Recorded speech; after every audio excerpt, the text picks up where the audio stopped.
Bonsoir à tous et bienvenue au 3e jour de la grande vague de contenu de juin. Ce soir, nous avons une sélection d'histoires glaçantes tirées du service de nuit. Alors installez-vous confortablement, prenez votre lampe de poche et laissez l'obscurité prendre le contrôle. Quand j'étais adolescent, j'ai travaillé à temps partiel dans un magasin de bricolage délabré. Mon service commençait après les cours à la fac, généralement de 16h à 20h, mais parfois je restais coincé jusqu'à la fermeture, ce qui voulait dire errer dans un entrepôt à moitié éclairé entouré d'étagères géantes pleines de matériel inutilisé depuis des heures. Un soir, j'étais au fond du magasin. Mon rayon était entre les luminaires et un silence de mort quand une caissière s'est approchée. Je l'ai reconnue, une rousse discrète et jolie, et elle souriait toujours d'une manière polie qui montrait qu'elle avait l'habitude de fixer les gens trop longtemps. Elle s'est approchée, l'air pâle, serrant un petit panier en plastique rempli d'articles à remettre en rayon. Elle m'a demandé si je pouvais l'accompagner pendant qu'elle remettait les articles en place. « Bien sûr », ai-je répondu, me sentant déjà mal à l'aise. « Qu'est-ce qui se passe ?» Elle a jeté un coup d'œil par-dessus son épaule, puis a baissé la voix. Il y a ce type, il vient toute la journée et je crois qu'il m'observe. Je l'ai regardé, clignant des yeux, essayant de comprendre. Depuis le début de ton service ? Oui, la première fois était environ 1 heure après avoir commencé, puis encore quelques heures après. Au moins 6 fois aujourd'hui. Il n'achète rien, il entre juste, traîne près de l'entrée, regarde, parfois il me parle, il flirte, il me demande à quelle heure je finis. J'ai aussitôt ressenti ce mauvais pressentiment. Je lui ai demandé si elle en avait parlé à la sécurité. Elle l'avait fait, bien sûr, mais notre sécurité, c'était 2 types en surpoids avec des polos trop grands qui passaient quand la plupart de leur temps à fumer cigarette sur cigarette ou à regarder YouTube sur leur téléphone dans la salle de pause. Elle m'a dit qu'elle avait désigné le gars 2 fois et que les 2 fois, il l'avait vraiment perdu de vue. J'ai proposé de rester avec elle. Je pensais qu'elle avait juste besoin de quelqu'un à qui parler, qu'on discuterait un peu, qu'on rirait nerveusement et que le type resterait à l'écart. Nous avons commencé à traiter les retours. Ampoules, rouleaux à peinture, outils éparpillés. Je suis resté près et tout le temps, je jetais des coups d'œil autour de l'allée. L'endroit était pratiquement désert à cette heure-là. Les néons bourdonnaient au-dessus de nos têtes et de temps en temps, une voix grésillait dans le talkie-walkie. Mais à part ça, c'était silencieux. Et c'est là que je l'ai vu. Il était à moitié caché derrière le présentoir à bois, debout près du bout de rayon, comme s'il était simplement un autre client en train de regarder des vis pour terrasse. Mais il ne regardait pas un produit, il la regardait elle. Il paraissait avoir 45 à 50 ans, imposant, large poitrine et bras épais sous un coupe-vent mal fermé. Il était aussi plus grand que moi, probablement d'au moins 8 cm, et avait une expression tendue, nerveuse. Nos regards se sont croisés. Les siens étaient un froid et ne clignaient un pas. J'ai avancé, tentant de cacher mon cœur qui battait fort. « Puis-je vous aider, monsieur ?» J'ai demandé. Juste pour que vous le sachiez, nous allons bientôt fermer. Il a fixé un instant, puis l'air normal s'est retourné et a disparu dans l'allée. Ma collègue est restée figée à côté de moi et quand je l'ai regardée, elle m'a adressé un sourire crispé et épuisé.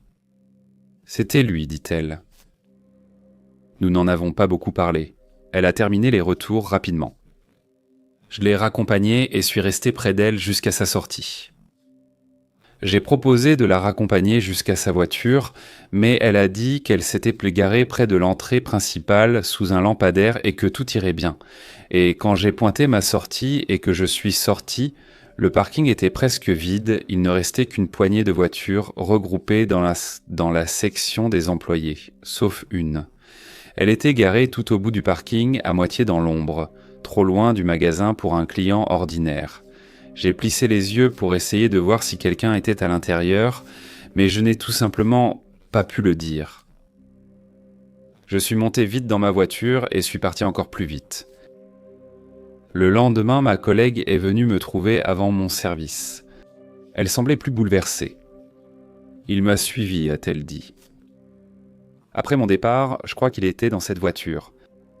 Elle a expliqué qu'elle avait remarqué que les phares derrière elle la suivaient sur plusieurs pâtés de maison. Pas de virage, pas de distance gagnée ou perdue, juste quelqu'un qui la suivait. À la dernière seconde, elle a pris un virage au hasard dans une rue qu'elle ne connaissait même pas, puis elle est revenue dans son quartier. La voiture ne l'a pas suivie, et après Bespons des chances sur vérité, elle ne s'est plus sentie en sécurité. Elle a donné son préavis, a dit qu'elle en avait fini, et juste comme ça, elle est partie. Je ne l'ai plus jamais revue. J'ignore si ce type a été attrapé ou son nom. Les agents de sécurité n'ont rien signalé, aucun rapport de police n'a été rédigé. C'était un autre cas de maltraitance ignoré dans un magasin à peine fonctionnel. Il était environ 3 heures du matin, un silence de mort régnait, comme souvent lors du service de nuit au Subway où je travaillais, situé dans une aire de repos ouverte 24 heures sur 24 à la sortie de l'autoroute. La plupart des clients à cette heure avaient les yeux fatigués, routiers ou habitués, prenant un café et un sandwich pour tenir la nuit. Je connaissais le rythme et les visages. Quand la sonnette a retenti et que ce type est entré, j'ai aussitôt senti qu'il y avait quelque chose qui clochait. Il ne titubait pas vraiment comme un ivrogne, mais il y avait un rythme étrange et instable dans sa façon de bouger. Il s'est approché du comptoir et m'a regardé comme si je faisais partie du décor. « Vous avez un sandwich pour moi ?» demanda-t-il. J'ai supposé qu'il voulait dire qu'il avait passé une commande. Même si c'était rare, alors je lui ai demandé son nom. C'est alors qu'il a avancé dans la lumière. Sa chemise était trempée. Il y avait des taches sombres qui coulaient sur le devant, s'accrochant au tissu comme de la peinture. Sauf que ce n'était pas de la peinture. Ses mains étaient des poisseuses, ses doigts tachés. Et maintenant qu'il était plus près, je pouvais voir une coupure sur sa joue et une entaille juste au-dessus de sa clavicule. Il était couvert de sang. Il m'a regardé droit dans les yeux et a dit d'une voix basse et monotone « Tu n'as pas besoin de mon nom, fais-moi juste un sandwich. » Mon estomac s'est noué. Il y a eu un long moment où je suis resté là, figé. Son ton n'était pas en colère. Il était calme. Ce relais routier n'était pas vraiment situé dans la partie la plus sûre de l'État, et la société le savait. Nous avons eu de la chance. La direction a eu la bonne idée d'engager des policiers d'État en repos comme agents de sécurité de nuit. L'un d'eux traînait généralement près du comptoir principal de la station-service, juste en face de mon champ de vision. Nous avions de la chance que l'aire de repos pour camions ait elle-même engagé des agents de sécurité. L'un d'eux traînait généralement près de la station-service principale, juste en face de mon champ de vision. J'ai pris une inspiration. J'ai hoché la tête comme si tout allait bien et j'ai dit « Pas de problème, laissez-moi vérifier quelque chose très rapidement. » Je suis ensuite entré derrière le comptoir et me suis approché discrètement de la caissière de la station-service. « Hé, tu peux appeler Hitch et lui demander de venir ? Dis-lui juste qu'on a un problème. » Elle, impassible, a transmis le message par radio sans poser de questions. L'homme, qui n'avait toujours pas bougé du comptoir, commençait à vaciller légèrement, ses yeux jetant des regards furtifs vers la porte comme s'il essayait de comprendre quelque chose dans sa tête. Et quelques secondes plus tard, le garde de la sécurité arrive. Je n'oublierai jamais l'expression de son visage. Il a suivi les traces rouges foncées qui striaient le carrelage blanc, des taches épaisses et des traînées venant des chaussures de l'homme, puis il a levé les yeux vers le type lui-même, qui transpirait visiblement et clignait lentement des yeux. « Monsieur, je vais devoir vous parler. » Le type s'est tourné comme s'il allait me répondre, mais il a pris la fuite. Ce n'était pas une grande tentative. Il a trébuché avant même d'atteindre les portes coulissantes, a glissé dans un peu de son propre sang qui avait laissé une légère traînée jusqu'au parking. La sécurité l'a plaqué violemment juste devant l'entrée et 1 minute plus tard, un autre policier est arrivé en voiture et ils l'ont menotté là, sur le trottoir. J'ai appris toute l'histoire plus tard. Le type avait été poignardé, mais pas avant d'avoir poignardé quelqu'un d'autre à mort. C'est arrivé environ 1 heure plus tôt, à 20 minutes de l'endroit où nous étions. Il a paniqué, sauté dans une voiture et fui.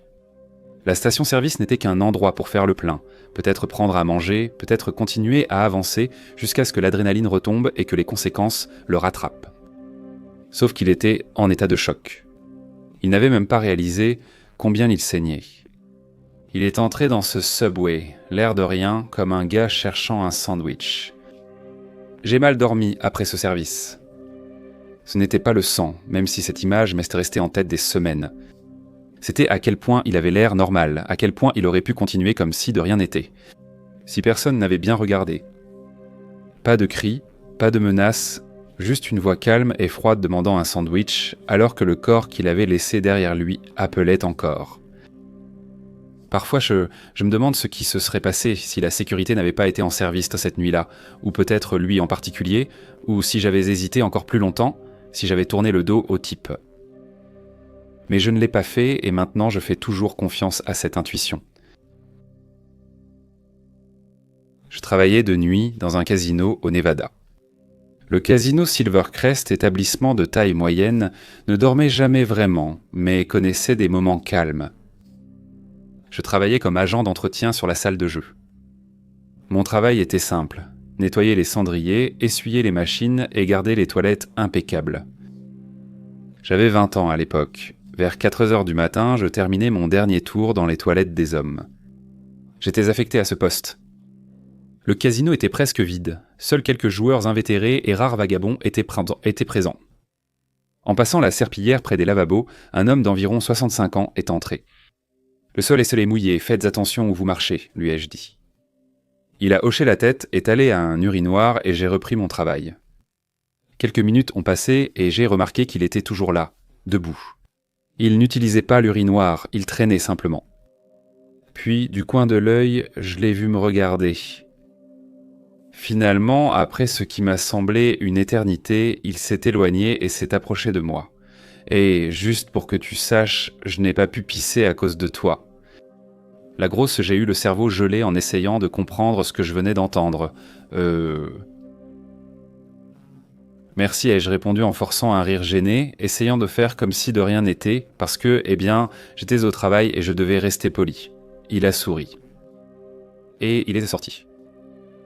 Dès qu'il est parti, j'ai laissé échapper un rire nerveux.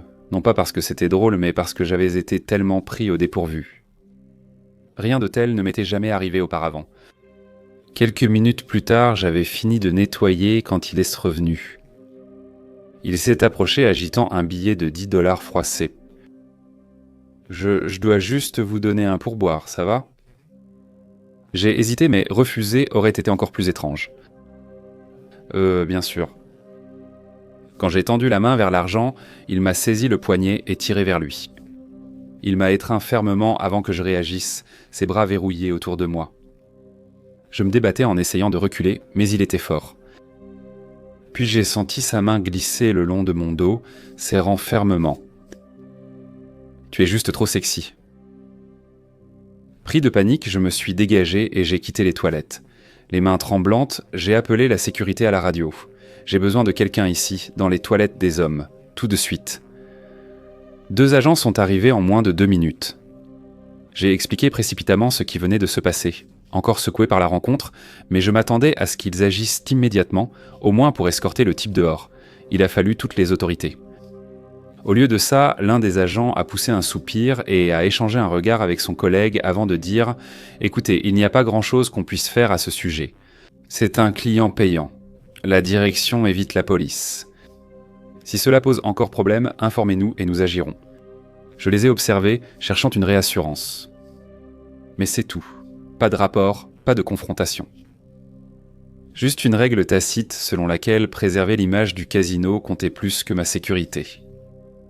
Je me sentais mal et j'ai revu ce type, mais peu de temps après, j'ai quitté ce travail. J'ai passé 25 ans à travailler de nuit dans une vieille usine industrielle, une bête centenaire délabrée qui gémissait et soupirait dans son sommeil. La plupart des nuits, j'étais complètement seul dans le bâtiment de production, et une nuit en 2020, j'ai dû transporter des matières premières de l'entrepôt à l'atelier de production. L'entrepôt, situé à environ 500 pieds de l'autre côté de la cour, nécessitait d'utiliser le camion de l'usine pour les trajets. L'accès exigeait de désactiver le système de sécurité, un clavier métallique fixé près de la porte du bureau. Chaque employé avait un code à 4 chiffres, et j'entrais le mien machinalement, par habitude. L'intérieur était totalement sombre, sauf quelques lumières de secours près du bureau. La plupart des lumières étaient activées par le mouvement, donc en marchant dans les allées, les plafonniers s'allumaient un à un. C'était sacrément inquiétant. L'entrepôt était immense. Un semi-remorque aurait pu passer au milieu. Ma palette de matériel se trouvait tout au fond, à près de 300 pieds de l'entrée. J'ai pris un transpalette électrique et suis parti dans l'obscurité. J'avais à peine fait 3 mètres que je me suis figé en entendant un sifflement. C'était doux, délibéré, une mélodie lente flottant dans l'air, venant de quelque part au fond de l'entrepôt. Au début, j'ai cru que j'étais en train d'halluciner. Je suis resté immobile, à l'écoute, et cela continuait. C'était clairement un sifflement humain, lent et étrangement joyeux, comme quelqu'un qui passe le temps en travaillant. Mais personne n'était censé être dans l'entrepôt, surtout pas à cette heure-ci. Cela a duré 5 minutes. Je n'ai pas bougé. Je suis juste resté là, figé sur place, le cœur battant. Les lumières se sont allumées lentement lorsque les capteurs ont détecté ma présence immobile. Une à une, elles ont éclairé un chemin dans l'immense obscurité d'où provenait le bruit. Puis le sifflement s'est arrêté. J'aurais dû faire demi-tour, partir ou appeler quelqu'un, mais il y avait un travail à faire. Alors j'ai attrapé une chute de bois, 1 2x4 d'environ 1 mètre ou 1 mètre 20, et je l'ai tenue comme une batte. J'ai crié fort dans l'ombre. S'il y a quelqu'un, je vais t'éclater les dents. On m'a répondu par le silence. J'ai avancé à pas de loup, chaque lumière à détection de mouvement s'allumant au-dessus de moi, l'une après l'autre. La palette était à l'endroit prévu. Je l'ai chargée rapidement, plus vite que jamais auparavant, et j'ai filé à toute allure vers le quai, le cœur battant la chamade dans le couloir. De retour au bâtiment de production, je me suis enfermé et j'ai tenté de me calmer. Je me suis dit que ce n'était que les nerfs, ou peut-être un type étrange qui s'était enfui après mon cri. J'ai réussi à tenir le reste de la nuit, d'une façon ou d'une autre. Le lendemain matin, quand mon superviseur est arrivé, je lui ai tout raconté. Je m'attendais à ce qu'il rigole ou qu'il me dise d'appeler la sécurité la prochaine fois. Il a seulement souri et dit « Ça ressemble à Larry ». Je l'ai regardé fixement. Il hocha la tête plus sérieusement. Il sifflait ainsi chaque jour. Il a travaillé plus de 30 ans de jour à l'entrepôt et en connaissait chaque recoin. Ça fait environ 15 ans maintenant, une crise cardiaque dans la salle de repos. J'étais stupéfait, je ne savais pas quoi dire. Il m'a tapé sur l'épaule. Je suppose qu'il aime toujours venir jeter un œil. Je n'ai jamais oublié cette nuit-là. Et je ne suis jamais retourné dans cet entrepôt sans une lampe de poche, une planche et le poids de savoir que peut-être, juste peut-être, je n'ai jamais vraiment été seul. Je travaille comme opérateur et chef d'équipe dans une usine d'incinération de déchets chimiques. Il y a 2 ans, j'ai changé d'entreprise parce que dans la précédente, il y a eu un incident où mon équipe et moi avons failli mourir et la direction m'a simplement dit « Tu as failli mourir, alors essayons d'éviter ça à l'avenir sans proposer de nouveaux concepts de sécurité. » Bref, pour revenir à l'histoire, j'ai changé de lieu de travail et maintenant je travaille à nouveau dans une usine d'incinération, mais celle-ci est beaucoup plus petite. L'ambiance ici est agréable. L'usine fait partie d'un complexe industriel situé dans une forêt. Et autour de l'usine d'incinération, il n'y a que la forêt, à l'exception d'un des départements de production qui est notre voisin direct. Mais il y a quelques mois, au travail, certains de mes collègues m'ont dit que parfois des choses étranges se produisaient dans notre département. Ce qu'ils voulaient m'en dire, c'est que parfois on pouvait entendre des bruits de pas, ou on pouvait voir une silhouette sombre au coin du couloir. Ça paraît drôle, non ? Eh bien, ils avaient une explication assez logique pour ça. Nous n'utilisons pas seulement l'usine d'incinération pour les déchets chimiques sous forme de solvants liquides, mais nous brûlons aussi les fumées toxiques produites par nos autres départements. Donc notre voisin direct a une ligne de production au sous-sol et les fumées que cette ligne produit sont envoyées par des tuyaux souterrains jusqu'à notre sous-sol dans l'usine pour être brûlées. Ces fumées ne sont pas très dangereuses, mais à haute concentration, elles causent des hallucinations. Gardez à l'esprit que ces tuyaux avaient au moins 50 ans et qu'ils ont connu des jours meilleurs, mais à cause de la crise économique de ces dernières années, la direction a décidé de mettre en pause les projets de réparation comme ceux des vieux tuyaux qui fuyaient.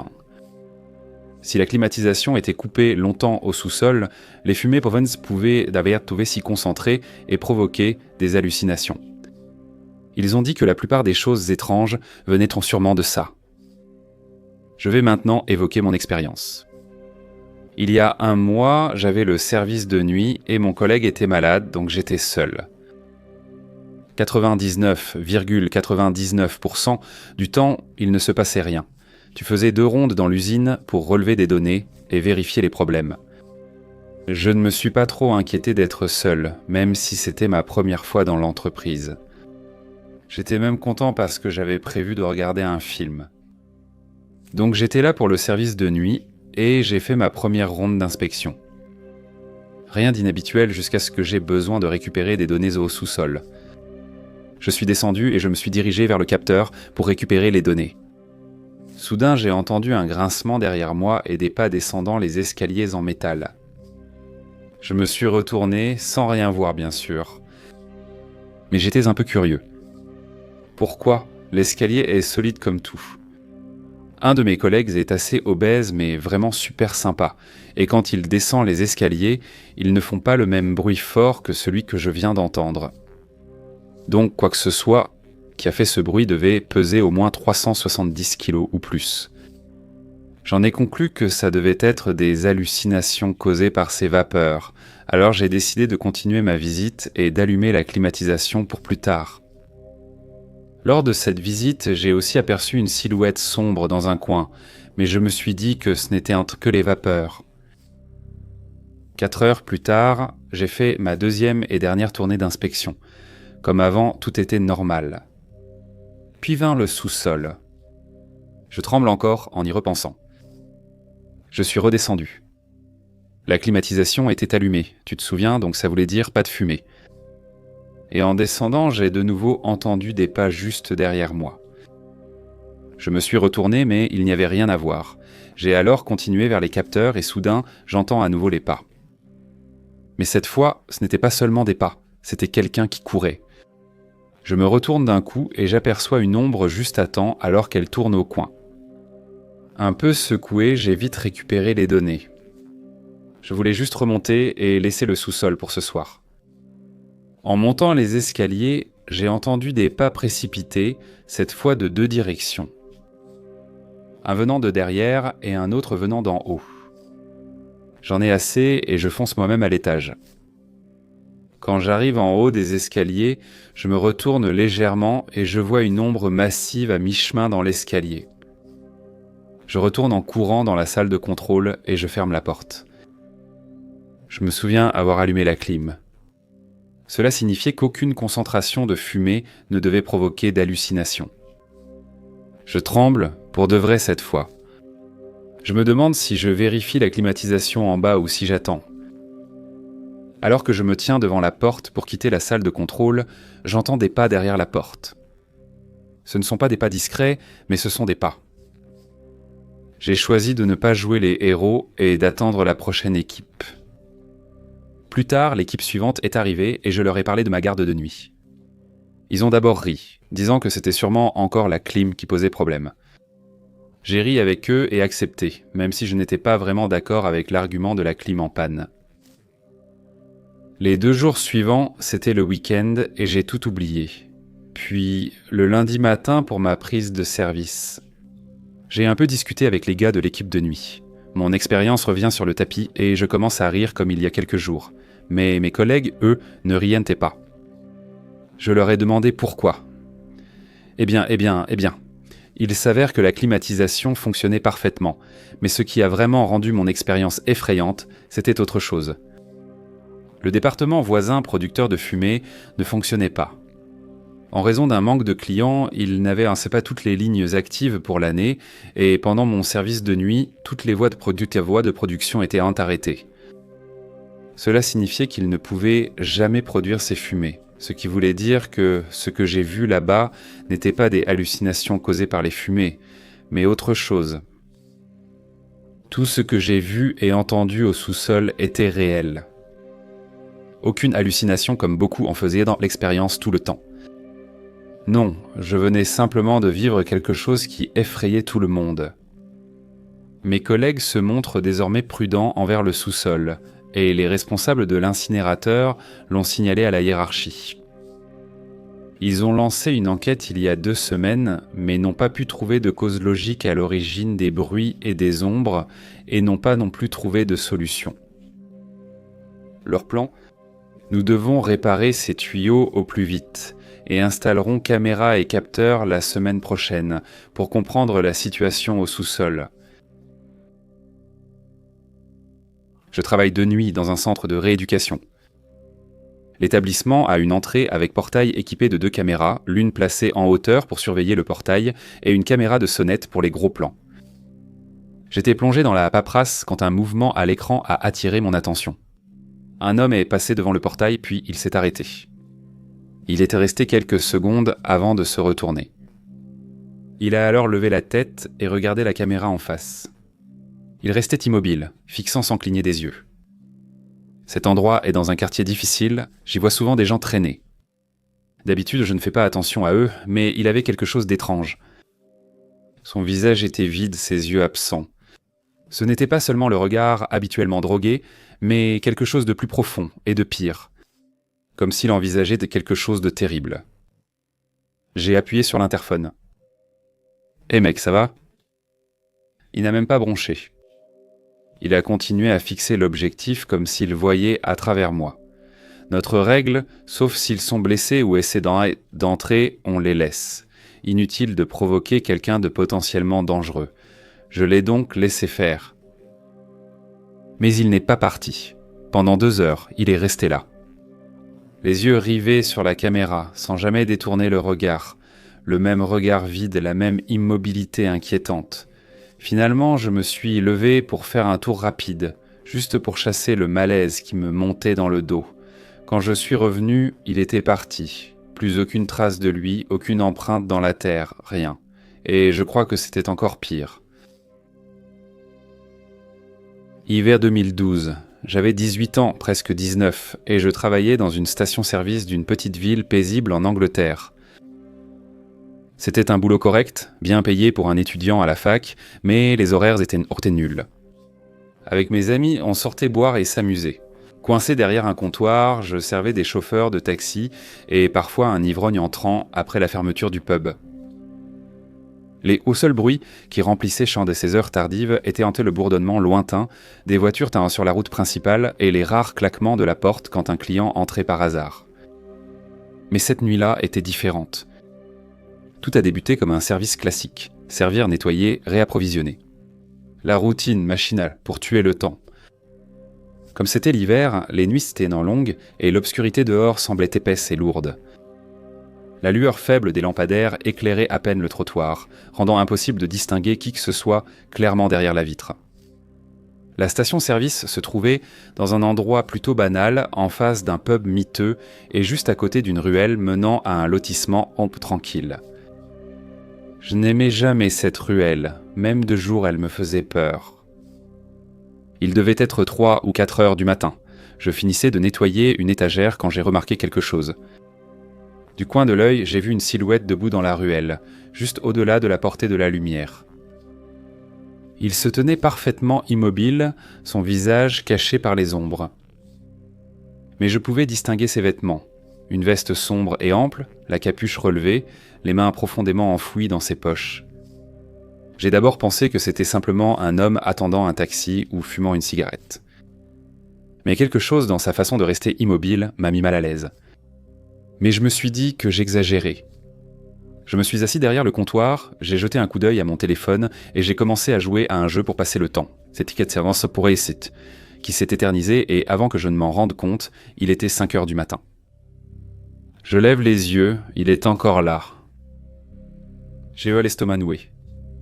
La ruelle était toujours plongée dans l'obscurité totale et je pouvais sentir ses yeux accrochés aux miens à travers l'obscurité.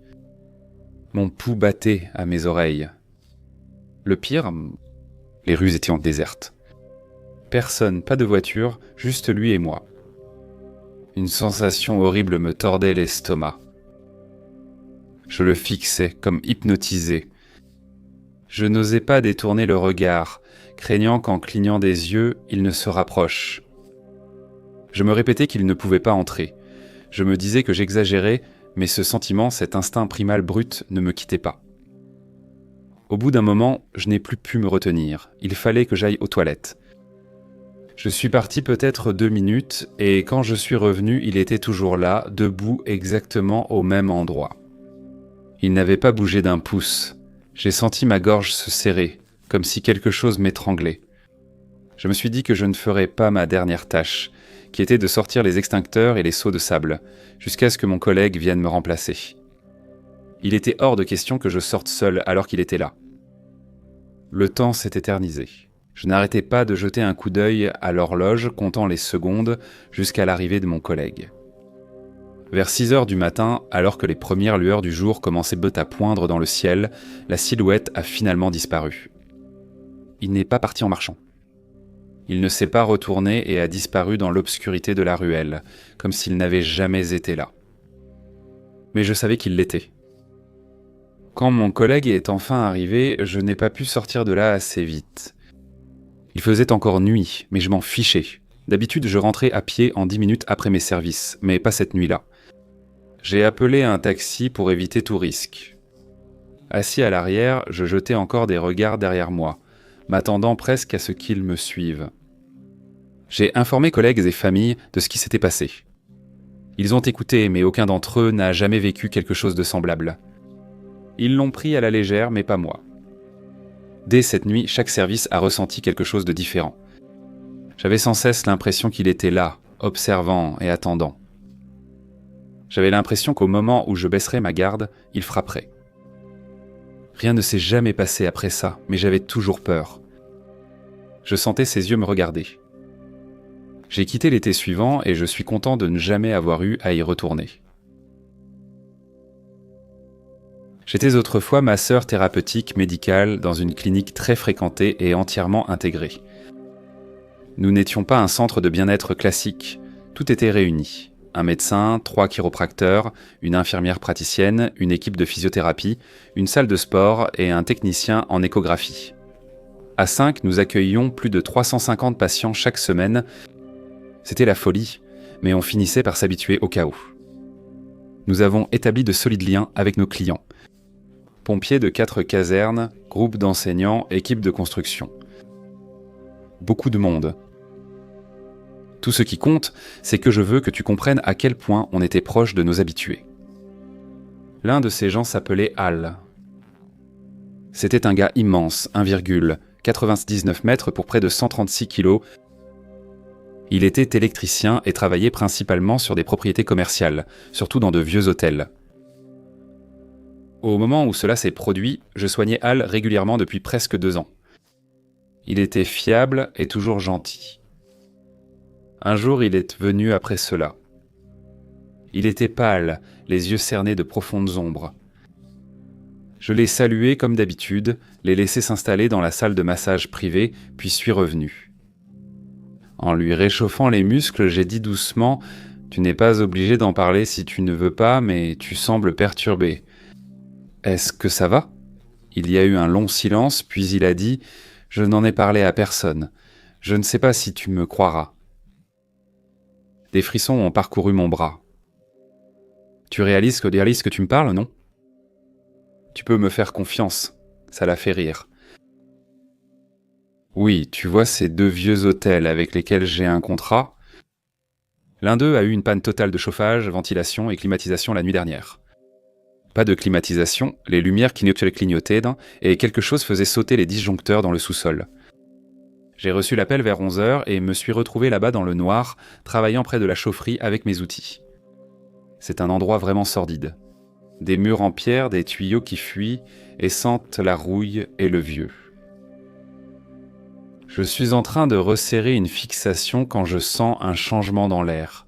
Du coin de l'œil, je vois quelqu'un ou quelque chose de sombre passer devant la porte ouverte. Je pense que ça pourrait être un client, un agent de sécurité ou même un squatteur, alors je prends ma lampe torche et je pars à sa poursuite.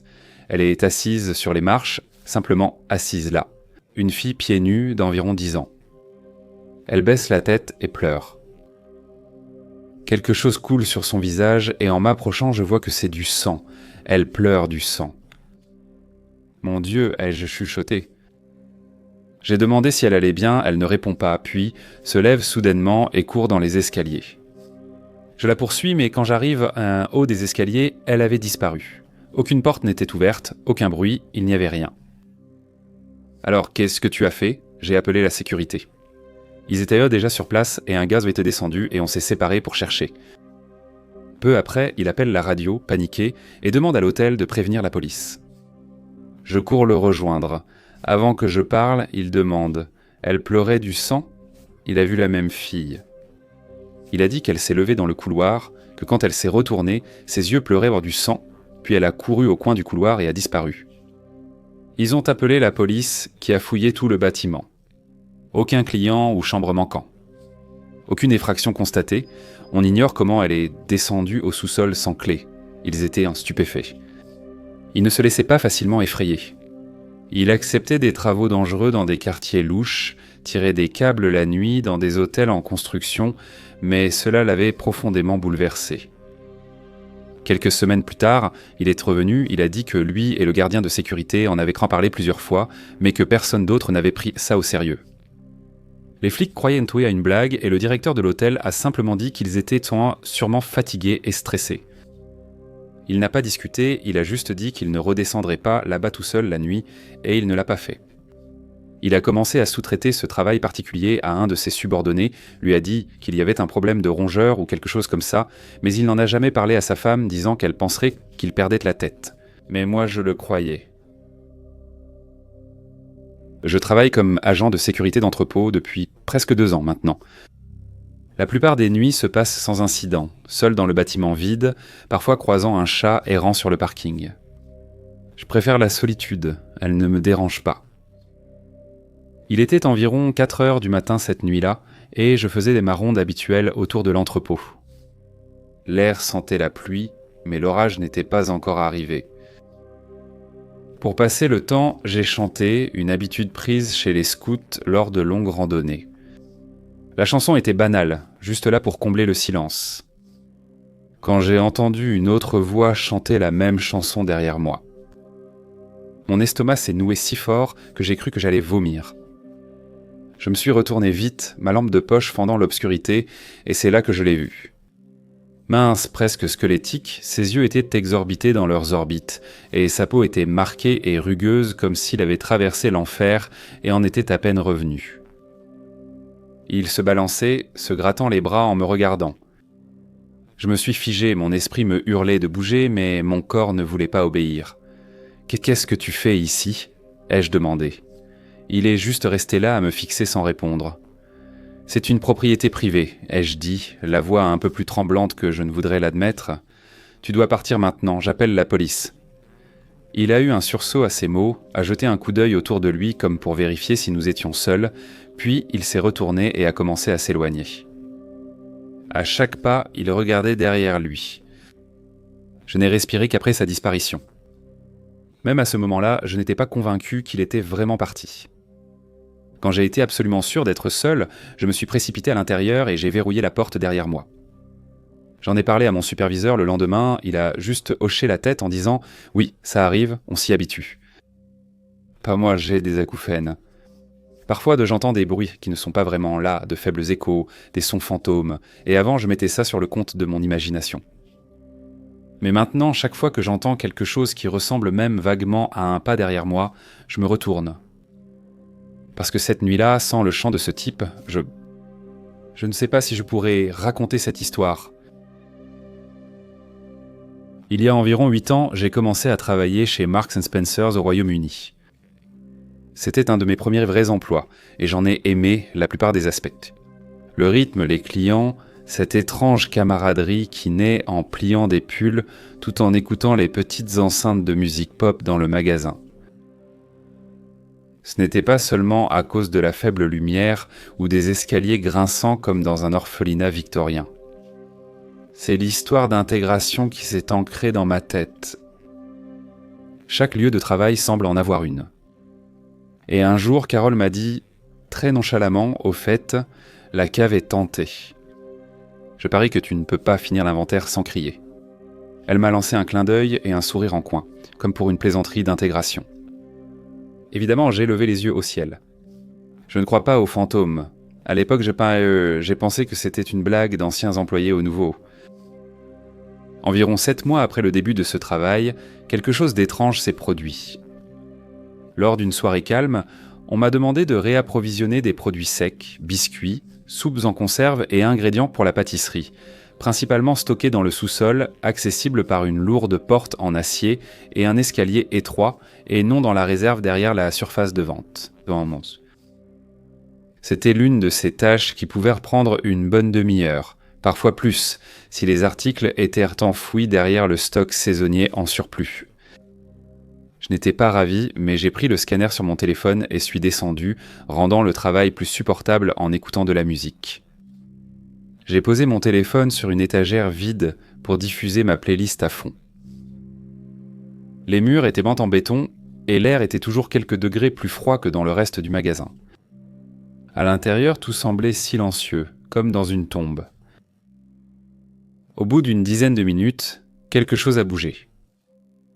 En vérifiant des cartons de farine, j'ai aperçu un mouvement au fond de la cave, près des mannequins inutilisés et des magazines promotionnels. Je me suis figé, croyant voir quelqu'un passer derrière une étagère dans ma vision périphérique. C'était silencieux, mais ensuite le détecteur de lumière automatique tout au fond s'est allumé, et ça n'arrive que lorsqu'il y a du mouvement. Je me suis dit que c'était sûrement un défaut ou qu'une boîte avait glissé, déplaçant son poids. Je suis quelqu'un de rationnel, alors je suis retourné travailler. Mais ensuite, la lumière s'est éteinte et celle un peu plus près de moi s'est allumée.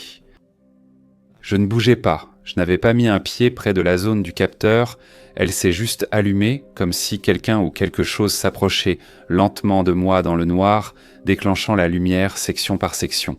J'aurais dû monter à l'étage, j'aurais dû appeler quelqu'un à la radio ou simplement dire tant pis pour les biscuits et partir. Mais au lieu de ça, comme un idiot sorti d'un film d'horreur, j'ai pris mon téléphone, allumé la lampe torche et me suis faufilé vers l'arrière.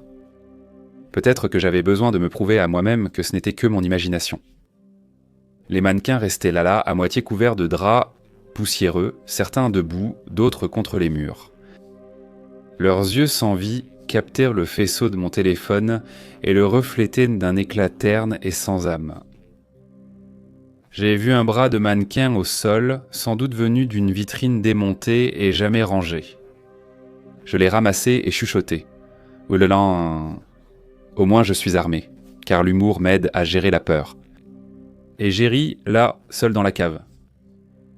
Et c'est à ce moment-là que la musique s'est arrêtée. Les lumières au-dessus de la zone de stockage où je venais d'être se sont éteintes. Et en un instant, mon téléphone, qui diffusait Spotify sans problème, affichait maintenant l'application de musique, figée et sans réponse. Il n'y avait pas un bruit, même pas le faible bourdonnement de la ventilation, et j'ai pris la fuite. Je me suis précipité vers l'ascenseur de service à l'arrière, martelant le bouton jusqu'à l'ouverture des portes, puis j'ai foncé vers les aliments réfrigérés sans me retourner. J'étais sûrement aussi pâle que du lait, car la responsable de car m'a demandé si ça allait. Je lui ai expliqué ce qui s'était passé. Elle a ri, croyant que je m'ennuyais, et exagérait l'histoire de fantômes pour plaisanter. Quelques jours plus tard, notre chef d'équipe est descendu faire l'inventaire et était remonté secoué. Il a entendu des chuchotements à l'arrière et une pile de plateaux est tombée près de lui sans raison. Après cela, la blague a cessé. Personne n'a enquêté ni réparé les lumières, aucun électricien n'a été appelé. On a attribué cela à un problème électrique et on a oublié. Je n'y suis jamais retourné seul. J'ai seulement récupéré mon téléphone oublié là-bas parce qu'un collègue bourru, ancien militaire, a proposé de m'accompagner. Il plaisantait sans cesse, mais regardait souvent derrière lui. Je ne crois toujours pas aux fantômes, mais je crois que cet endroit dégage quelque chose de malsain, et il y a sans doute d'autres endroits comme celui-là.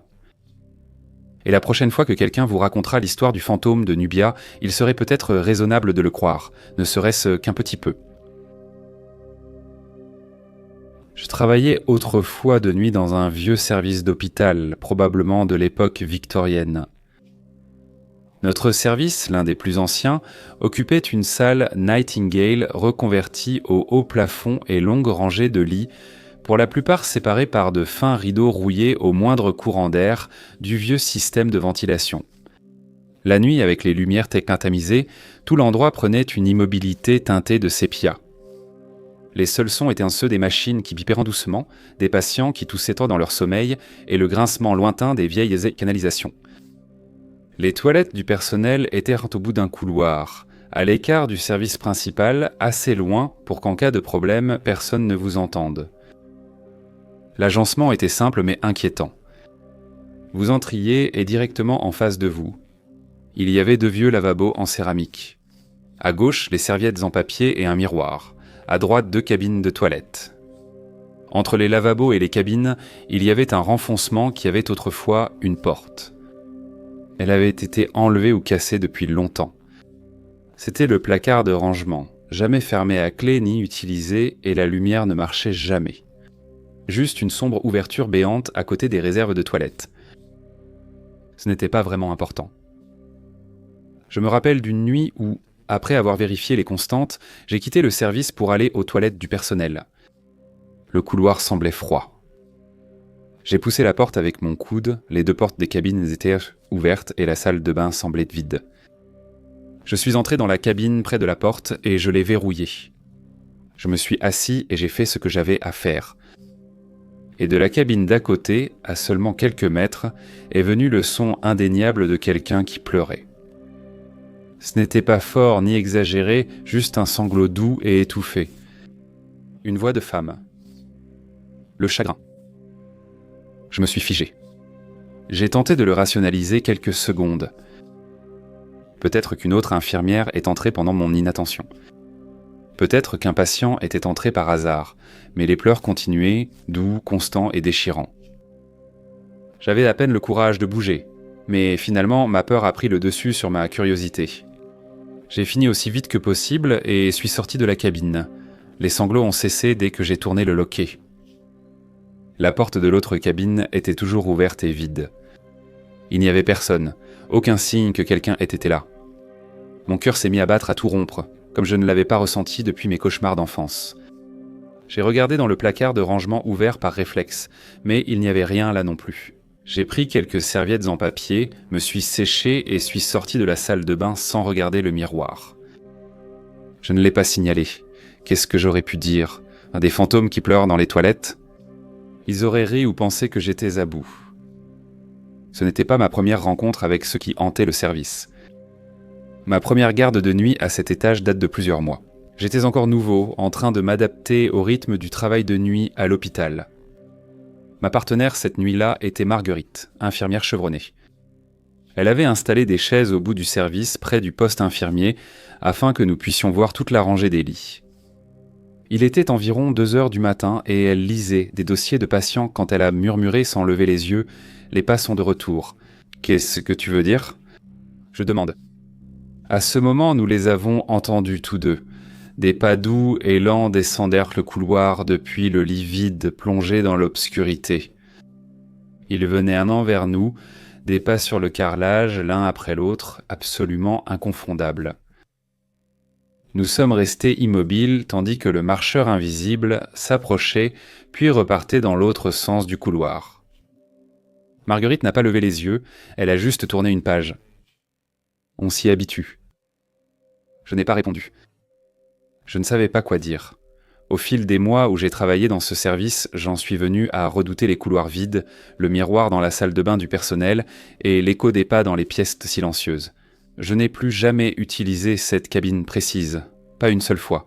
Je n'ai jamais revu la femme qui pleurait. Je n'ai jamais vu celle qui arpentait les couloirs la nuit. Mais je les ai senties plus d'une fois pendant les rondes de nuit. Un courant d'air derrière moi, comme si quelqu'un était passé trop près dans un couloir vide. J'entendais des bruits faibles dans des pièces inoccupées. Je me sentais observé. Les hôpitaux concentrent vie, mort et tout l'entre-deux. Peut-être que parfois quelque chose reste derrière et les gens ne savent pas qu'ils peuvent avancer. Il y a environ 3 ans, quand j'avais 21 ans, j'étais serveuse au plus fort de la Covid. C'était mon tout premier emploi, et je me souviens d'avoir été tellement excité de commencer le plus vite possible. Après ma formation et l'obtention de mes certifications, j'ai été affecté au service de fermeture. Nous fermions chaque soir à 22h. À l'époque, il n'y avait généralement que mon cuisinier, un gars dans la vingtaine, et moi-même. Je travaillais rarement avec une autre serveuse, et cela me convenait. J'ai toujours préféré travailler seul et je ne m'entendais pas avec la plupart des serveuses. Donc c'était agréable. Je me souviens que c'était vers la fin de mon passage là-bas, que cette expérience est arrivée et je suis vraiment content d'avoir eu les circonstances que j'avais à ce moment-là. Je n'ai jamais pu faire confiance à mon instinct à cause d'une légère anxiété, ne sachant pas si mes ressentis étaient valables. Je mentionne cela parce que quand tout cela s'est produit, ça semblait réel. Et j'ai eu un sentiment absolu. J'avais commencé mon service ce soir-là vers 15h. J'ai salué la dernière serveuse avant de rester seul avec le cuisinier. Tout était assez calme et normal jusqu'à ce que je reçoive un appel au sujet de l'un des plats spéciaux de notre menu à durée limitée. La nourriture ne pouvait pas être commandée à emporter et la dame au téléphone l'a vraiment mal pris. Après un court débat, elle a finalement choisi de manger sur place. Je dirais qu'environ 15 minutes plus tard, c'est là que j'ai vu une voiture d'apparence ancienne arriver et 3 personnes sortir du véhicule. 2 hommes et une femme qui semblaient avoir la trentaine. Je savais que c'était la même dame qu'au téléphone, rien qu'à son attitude en arrivant. Je l'ai confirmé en lui demandant puisque j'avais déjà une assez bonne idée de ce qu'elle voulait manger. Ce que je pensais n'être qu'un acte de légère gêne et de mesquinerie s'est révélé être, plus tard, quelque chose de bien plus sinistre. Son attitude envers moi a changé quand elle m'a vu. Elle était bien plus gentille et coopérative. Cela ne m'a pas frappé au début, car c'est quelque chose que la plupart des gens feraient pour bien paraître devant les autres. Je les ai installés à une table et pris leurs commandes. J'ai remarqué qu'ils avaient un classeur rouge et un stylo noir. Souvenez-vous de cela. Je suis ensuite allé m'occuper de mes autres clients, car il y avait quelques autres tables dont je m'occupais.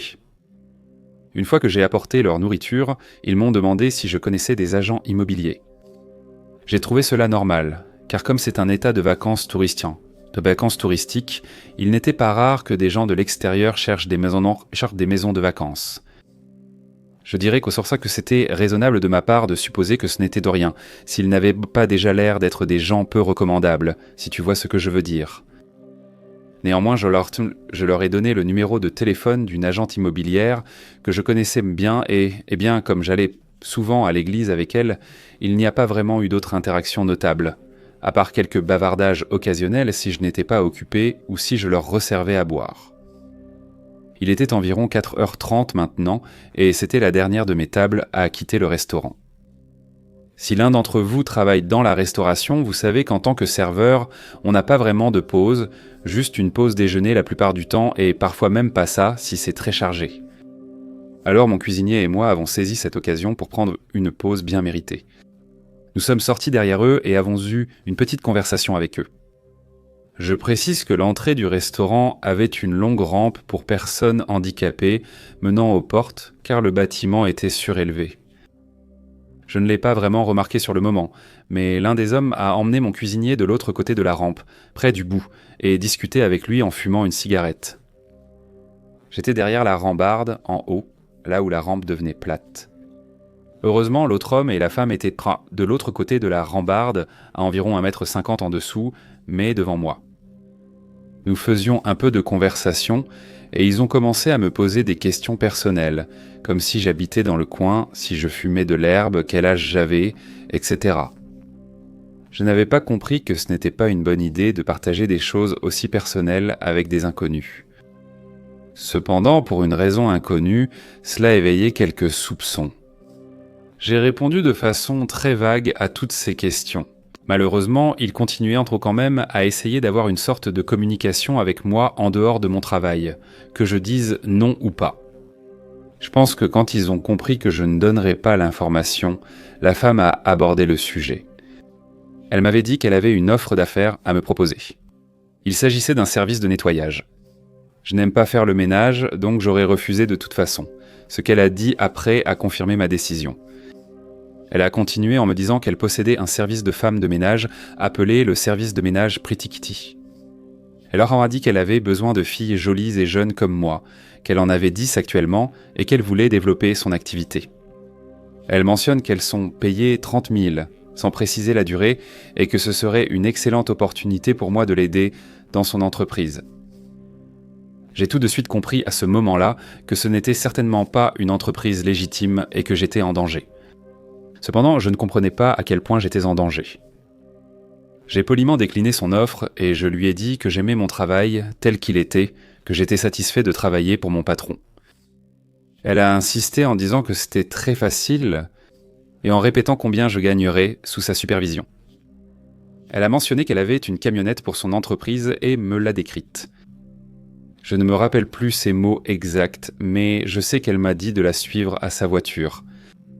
Elle a dit qu'elle me montrerait une photo de sa camionnette, mais son téléphone était dans ses mains. Je sais avec certitude que je n'allais nulle part avec elle, ni près de cette voiture. J'ai encore refusé et j'ai dit que j'étais bien là où j'étais. Et j'ai dit qu'elle pouvait me montrer sur son téléphone à la place, mais elle était réticente. Elle a mis fin à la conversation puis est partie avec les 2 hommes. Encore troublé, je suis rentré au restaurant avec mon cuisinier. Je lui ai raconté ce que je venais de vivre, et elle a plaisanté que j'aurais eu beaucoup d'argent si j'étais parti avec eux. Parce que je n'ai pas pris la situation aussi au sérieux que j'aurais dû, j'ai ri avec lui. À la fin de la nuit, quand la grand-mère du cuisinier est venue, j'ai évoqué cette interaction étrange. Son visage s'est figé de panique et elle m'a fixé en silence. Confus, je lui ai demandé si tout allait bien. C'est à ce moment-là que j'ai appris à reconnaître les signes de la traite des êtres humains. Elle m'a dit que j'avais échappé de peu à la traite et eu beaucoup de chance de ne pas être enlevé. J'ai eu l'estomac noué et j'ai commencé à paniquer en réalisant à quel point j'avais été en danger. Rien ne s'est vraiment passé après, sauf le classeur rouge et le stylo noir que je t'ai dit de retenir. Le lendemain, au travail, un client est arrivé. Dans mon quartier, peu de gens aiment s'asseoir et se détendre. La plupart viennent simplement manger puis partir, car ce n'était pas un vrai café. Eh bien, j'ai mis mon tablier et j'ai installé ce monsieur. Il était bien habillé, pas en costume-cravate, mais élégamment vêtu. Il est venu seul. Je l'ai installé à une table pour une personne et j'ai pris sa commande, un seul café. Il avait un classeur rouge et un stylo noir. Je ne m'en suis même pas rendu compte jusqu'à ce que mon cuisinier de la veille me le rappelle. J'étais tellement choqué par ce fait. Et cela m'a encore plus troublé qu'il se soit contenté de rester là pendant 3 heures, à me regarder pendant que je m'occupais de mes tables. Je lui ai demandé s'il voulait autre chose, et il m'a demandé si les gens prenaient juste un café en se détendant. J'ai haussé les épaules et répondu non. Cela pourrait surprendre certains d'entre vous. Étonnamment, les serveurs écoutent parfois vos conversations et j'ai eu cette chance cette fois. Je me souviens précisément de lui en train de parler au téléphone de finance et du fait qu'il devait trouver une autre maison. Il a évoqué le transfert d'argent et le paiement de ses filles ce soir-là. Je suis allé vite à l'arrière et j'ai averti le cuisinier. Heureusement, il m'a accompagné pour livrer les assiettes et détourner l'attention du type. Ça a marché. Il a fini par partir peu de temps après et je n'ai rien vu ni entendu depuis. Depuis ce jour-là, je suis bien plus méfiant et je n'ai pas pu signaler la voiture car elle était garée face à la caméra, empêchant de voir les plaques d'immatriculation. Après en avoir parlé à mon responsable, il a interdit à tout membre du service de quitter le bâtiment seul. J'ai informé tout le personnel de ce qui s'était passé, car je ne voulais pas que l'un d'entre eux se fasse blesser. J'ai utilisé cette histoire pour dire aux autres de faire attention et d'être conscients de leur environnement. Je ne pensais pas que cela pouvait m'arriver, mais ça arrive à tous. Alors s'il vous plaît, soyez prudents et attentifs. Je travaillais de nuit pour une nouvelle petite entreprise de sécurité dans la vallée. Notre travail était de surveiller de gros équipements de digues dans les vergers, des machines de prévention des inondations exposées au soleil le jour et gelant la nuit à ciel ouvert. Ils ne m'ont donné ni radio, ni armes, ni bombes lacrymogènes, ni vraie lampe torche. Mon téléphone ne captait pas aussi loin, Donc si quelque chose tournait mal, la première aide était à au moins une demi-heure, voire plus loin. Je n'étais pas là pour affronter qui que ce soit, juste pour observer et faire un rapport. J'étais un épouvantail avec une planchette à pince.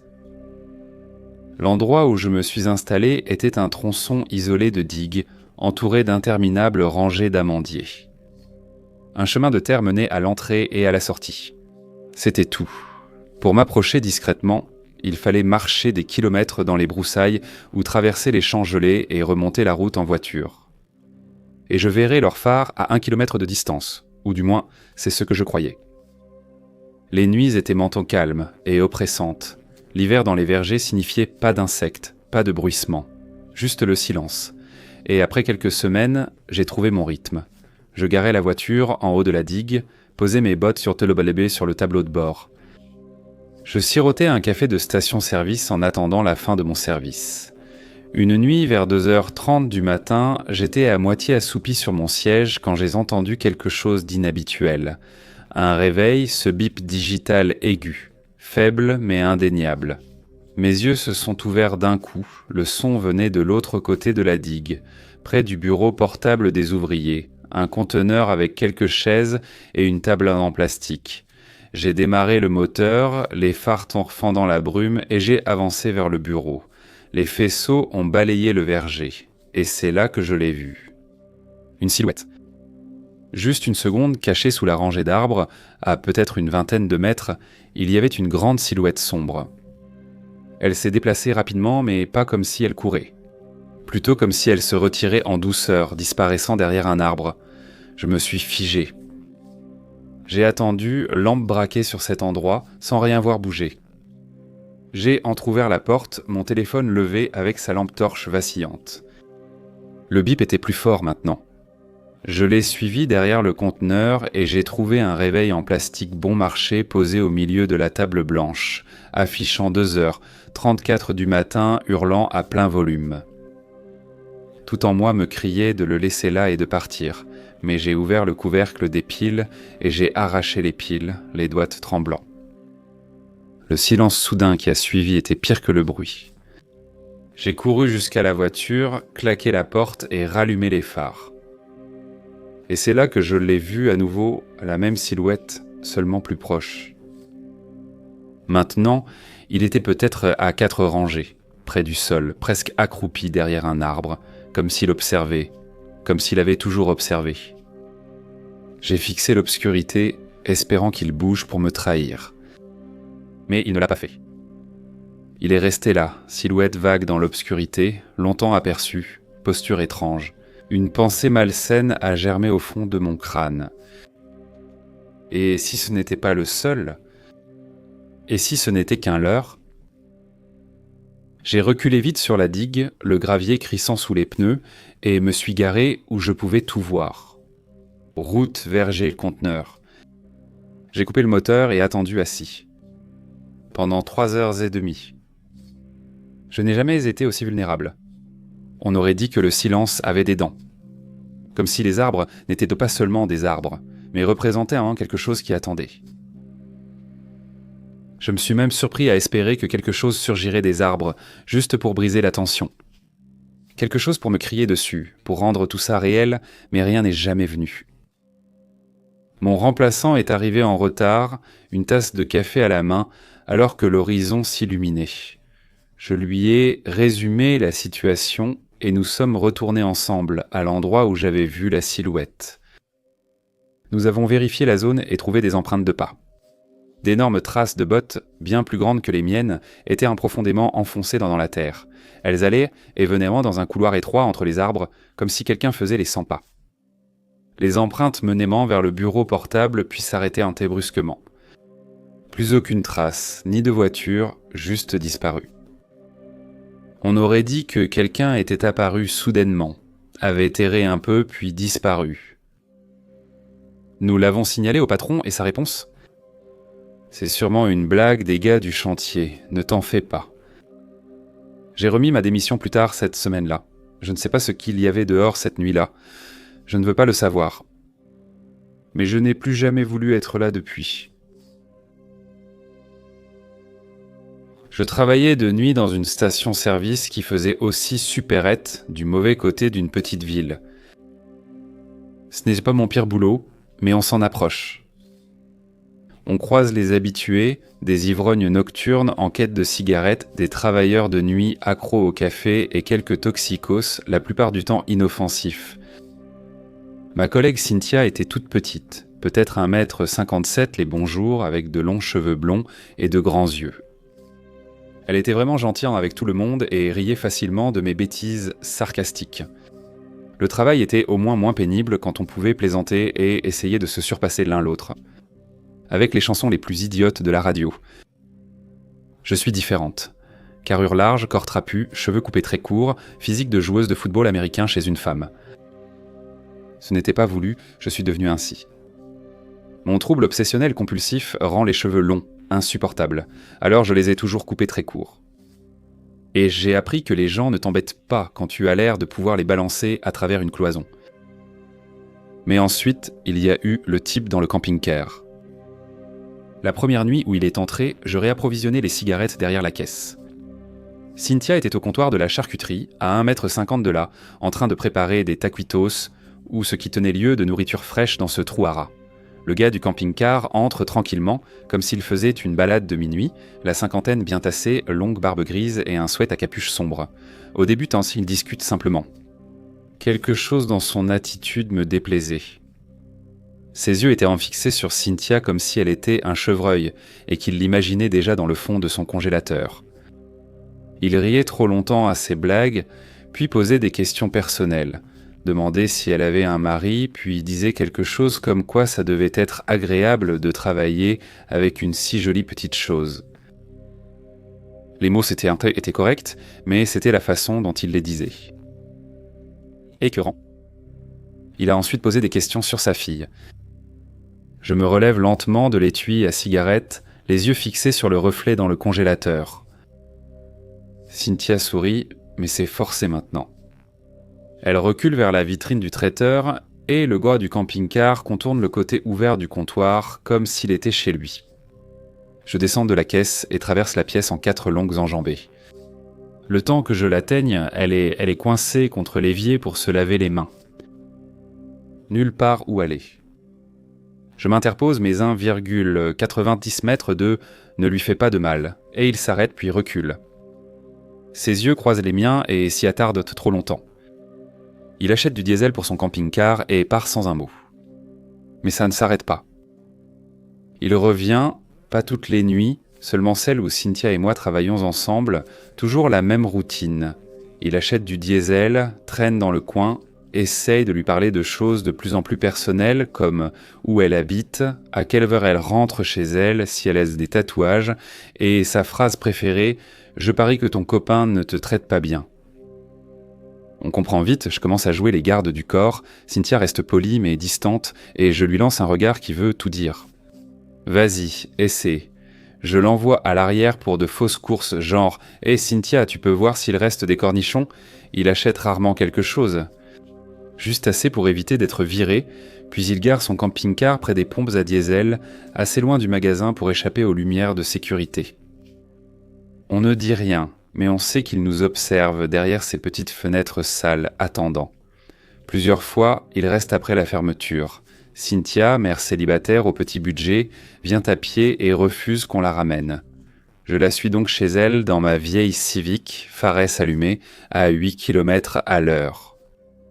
Elle me faisait signe qu'elle n'avait pas besoin d'escorte, mais je pense que si.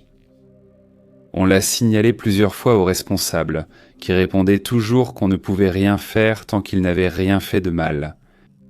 Bien. Puis après ça a dégénéré.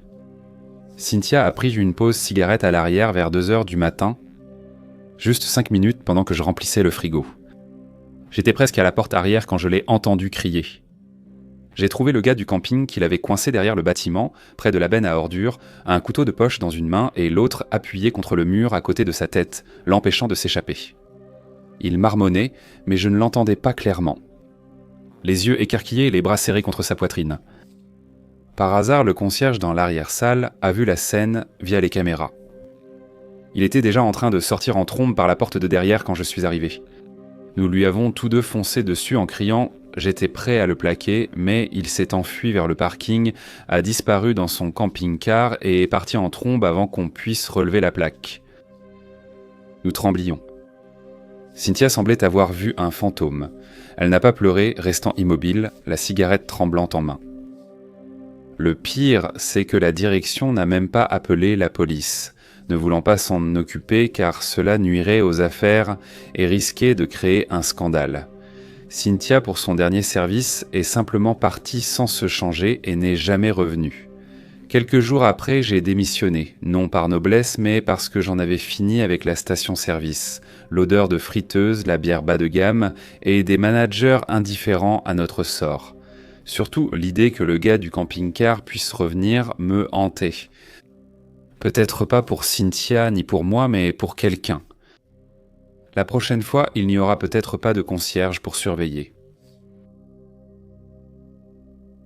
Je travaillais autrefois de nuit dans un foyer pour adolescentes dans une petite ville de la Nouvelle-Angleterre. Le bâtiment où les filles étaient hébergées d'un an avait été offert par la ville il y a des décennies. Grande maison historique du XIXe siècle. Elles étaient magnifiques en journée, pittoresques, presque dignes d'une carte postale. La nuit de ces maisons changeait subtilement, surtout celle où je travaillais. Je travaillais de 23h à 7h, 5 nuits par semaine. Les filles étaient déjà couchées quand j'arrivais. Mon rôle principal était de rester réveillé, de faire des rondes horaires avec une lampe torche et de gérer pleurs, cauchemars, pauses de toilette ou crises de panique. Rien de trop grave la plupart du temps. Mais la maison avait une présence. Je ne l'ai pas remarqué tout de suite. Au début, j'ai mis ça sur le compte des craquements et des gémissements habituels d'une vieille maison qui travaille la nuit. Les tuyaux résonnent, le vent siffle dans les cadres fissurés, le plancher gonfle et se rétracte avec le froid. Une partie de la maison me mettait toujours mal à l'aise. Au bout du deuxième couloir, après la pièce au papier peint fleuri, écaillé et la vieille commode en bois que plus personne n'utilisait, il y avait une chambre unique nichée dans le coin. Elle était un peu plus petite que les autres, légèrement plus sombre. Il fallait tourner un angle pour apercevoir la porte, ce qui donnait l'impression qu'elle n'était pas vraiment à sa place. Chaque fois que je tournais ce coin pendant ma ronde, je le sentais, une oppression dans la poitrine. Je pensais que c'était les nerfs et le manque de sommeil, mais cette sensation persistait. En réalité, elle ne cessait de s'intensifier. Souvent, en revenant dans le couloir, je croyais entendre des pas derrière moi. Je me retournais brusquement, le cœur battant, mais il n'y avait jamais personne. C'est arrivé plusieurs fois, j'ai toujours baissé la tête. La dernière chose que je voulais, c'était d'effrayer les filles. Beaucoup d'entre elles avaient déjà vécu bien plus qu'assez de traumatismes. Seule une fille restait dans cette chambre. Kayla. Une fille calme, posée, qui ne cherchait pas les histoires et n'inventait pas de récits. Une fille de 16 ans, aux longs cheveux bruns et au regard fatigué de quelqu'un qui a grandi trop vite. Un soir, pendant la ronde du coucher, je suis resté un moment devant sa porte. Elle était encore réveillée, assise dans son lit avec un livre posé sur ses genoux. « Ça va ?» ai-je murmuré. Elle acquiesça puis inclina la tête. « Toi non plus, tu n'aimes pas ce couloir, n'est-ce pas ?» « Qu'est-ce que tu veux dire ?» Elle a fermé le livre et l'a serré contre sa poitrine. « Je veux dire, c'est lourd ici. Tu ne trouves pas que c'est lourd ? C'est... une vieille maison, parfois effrayante, c'est sûr. » Kayla m'a regardé un instant, puis a dit doucement. « Je préfère avoir un colocataire que de rester ici tout seul. Il y a une ombre qui se tient parfois au-dessus de mon lit. » J'ai senti un frisson me parcourir la nuque. Au début, je pensais que je rêvais, mais ensuite ça continue d'arriver.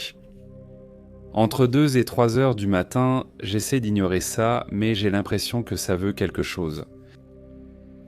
Je ne savais pas quoi dire à Kayla, et elle n'était pas du genre à inventer des choses.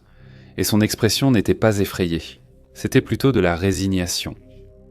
Comme quelqu'un résigné à vivre avec un monstre. Après cela, j'ai surveillé l'horloge de plus près. Chaque nuit, à l'approche de 2 heures du matin, je sentais une angoisse tenace me remonter le long de la colonne vertébrale. Parfois, assis à mon bureau, j'entendais des pas légers au-dessus de moi. Des pas traînants qui s'arrêtaient toujours juste à l'endroit où se trouvait la chambre de Kayla. Parfois, lors d'une ronde nocturne, les lumières du couloir faiblissaient brièvement. Assez pour que je le remarque et que ma respiration se bloque. J'ai entendu des chuchotements derrière la porte, puis plus rien. J'ai signalé le bruit, les sensations et les lumières vacillantes. La maintenance a haussé les épaules.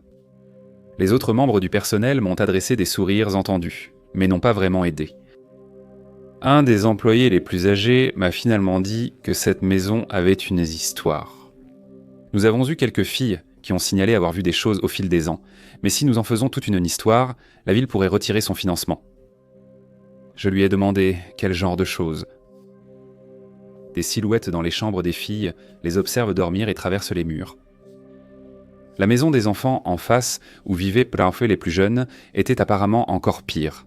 Le personnel avait vu sur les caméras de sécurité des formes au pied des lits, captées d'instinct par la vision nocturne, qui disparaissaient donc dès qu'on vérifiait.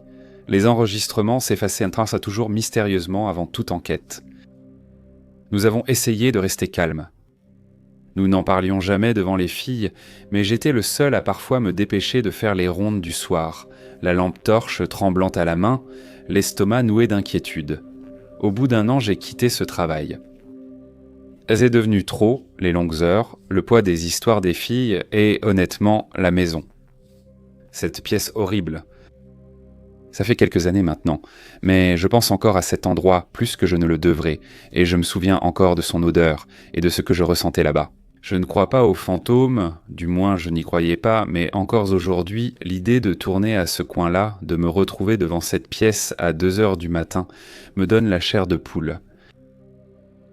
Et j'espère que Kayla et les autres filles vont bien mieux aujourd'hui. Salut, c'est Mortis Media, merci de m'avoir réécouté. J'espère que vous avez aimé la sélection d'histoires de ce soir. Si c'est le cas, faites-le moi savoir comme d'habitude. Vos réflexions et commentaires sont toujours très appréciés. N'oubliez pas de revenir demain pour notre sélection spéciale d'histoires de prison et de détention. Elles sont plutôt effrayantes. Et je suis très enthousiaste à l'idée que vous écoutiez. N'oubliez pas que nous avons de nouvelles histoires chaque jour de la semaine ce mois-ci, et une grande compilation ce week-end. Pour les autres week-ends, j'ai prévu quelque chose de spécial. Ce ne sera pas une compilation, mais ce sera vraiment du bon contenu et honnêtement, je suis ravi que vous puissiez en profiter. En gros, le mois de juin va être exceptionnel, assurez-vous de rester avec nous et d'écouter chaque jour, sauf le dimanche. Voilà les gars, un immense merci comme toujours à mes membres et à mes mécènes dont les noms s'affichent à l'écran. Ces véritables champions me donnent une petite somme d'argent chaque mois, ce qui fait vraiment la différence pour faire tourner la chaîne. Et si vous souhaitez faire de même pour profiter de quelques avantages exclusifs, suivez les liens dans la description pour en savoir plus. Mais d'ici là les amis, restez formidables et on se retrouve dans la prochaine vidéo. Bonne nuit.